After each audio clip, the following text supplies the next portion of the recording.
ये वही क्षेत्र है जहां 2 दिन पहले तक काफी शोर शराबा था।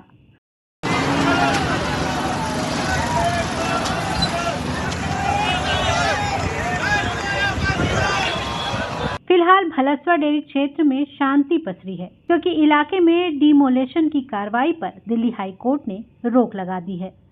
कोर्ट ने पशुपालन न करने और डेयरी न चलाने के एफिडेविट जमा करने की शर्त पर डिमोलेशन की कार्रवाई को रोका है। हमने चर्चा की है कि भलसवा डेयरी और अन्य जो डेयरियां हैं उनके ऊपर जिस तरीके से एक तलवार लटकी है पिछले कुछ समय से, माननीय हाई कोर्ट ने एक आदेश दिया है जिसमें सभी जो ये डेयरीज हैं उनको शिफ्ट किया जाए और जो वहाँ पर अनऑथराइज कंस्ट्रक्शंस हैं उनको ख़त्म किया जाए। हमने माननीय एलजी साहब से रिक्वेस्ट की है कि इसको एम्पैथेटिकली देखा जाए।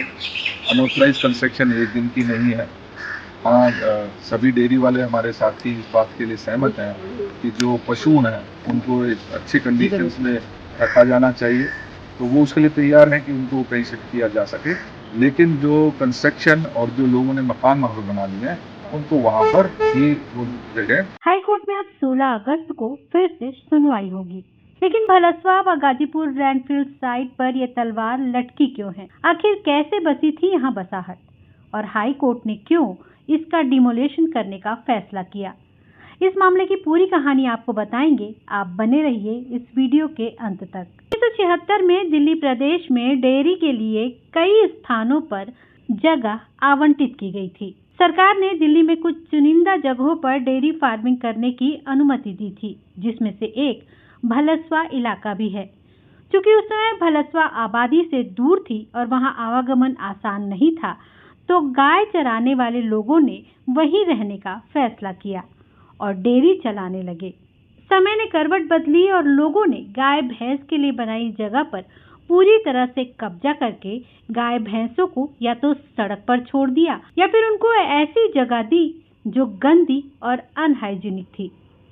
साथ ही भलसवा गाजीपुर जैसे जगहों पर कूड़े के ढेर भी बनते चले गए। पशु यही सब खाने लगे, जिसके चलते दूध की क्वालिटी खराब होने लगी। इसी के मद्देनजर दूध की क्वालिटी, गायों की स्थिति, उनके रख रखाव के तरीकों पर सवाल उठाते हुए एक याचिका हाई कोर्ट में दायर की गई।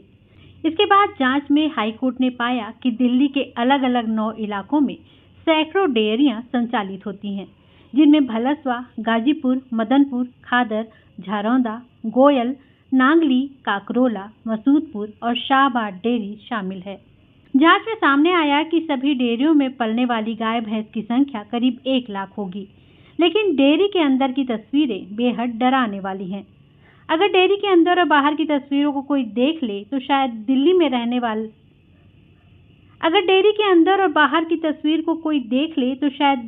रहते हुए दूध पीना छोड़ दे। गोबर और मूत्र के दलदल में फंसी गाय भैंस, उसी के बीच बैठकर दूध निकाला जाता है। दूध में इस्तेमाल होने वाले बर्तन भी उसी दलदल के बीच पड़े रहते हैं। पशुओं से ज्यादा दूध लेने के लिए प्रतिबंधित ऑक्सीटॉक्सिन इंजेक्शन का धड़ल्ले से इस्तेमाल हो रहा था। इतना ही नहीं, डेयरी में गाय भैंसों के लिए पीने का साफ पानी भी नहीं है। जिस बर्तन में भैंसों को चारा खिलाया जाता है उसे भी रोज साफ नहीं किया जाता। इतना ही नहीं, भलसवा लैंड और गाजीपुर लैंडफिल साइट के आसपास प्रदूषण भी काफी ज्यादा है। हाई कोर्ट ये मानता है कि लैंडफिल साइट के आसपास मौजूद डेयरियों को उन इलाकों में रिलोकेट किया जाना चाहिए जहां proper sewerage, drainage system, biogas plant, मवेशियों के लिए घूमने की जगह और चारा खाने की पर्याप्त खुली जगह हो। और फिर कोर्ट ने डेयरियों को कहीं और स्थानांतरित करने का आदेश दिया। अदालत ने कहा कि लैंडफिल साइट के बगल में डेयरियों की मौजूदगी से मवेशियों के दूध का उपयोग करने वाले लोगों पर गंभीर परिणाम हो सकते हैं। इसके साथ ही अदालत ने दूध और दूध के उत्पादों में रसायनों की उपस्थिति की जांच के लिए भी कहा। कोर्ट ने सख्ती दिखाते हुए कहा कि तुरंत इस पर अमल किया जाए। कोर्ट के फैसले के इतर स्थानीय लोगों का कहना है कि इलाके में 10% ही डेयरियां बची हैं, बाकी जगहों पर रिहायशी इलाके बस चुके हैं।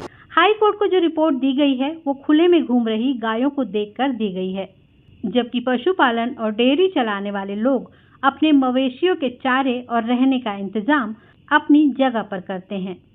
उनकी गाय लैंडफिल साइट के आसपास कहीं भी घूमती हुई नहीं दिखती है। वैसे भारत के लिए नई बात नहीं है कि किसी और काम के लिए दी गई जमीन का किसी और काम के लिए इस्तेमाल हो रहा हो और उसका मूल स्वरूप ही खराब हो जाए। भलसवा में यही हुआ। फिलहाल कोर्ट ने पशुपालन न करने और डेयरी न चलाने के एफिडेविट जमा करने की शर्त पर डिमोलेशन की कार्रवाई पर रोक लगाई है। हाई कोर्ट की अगली सुनवाई 16 अगस्त को होगी। यानी इस इलाके को रिहायशी मानना या न मानना इस बात पर निर्भर करेगा कि लोग अदालत के आदेश का कितना पालन करते हैं।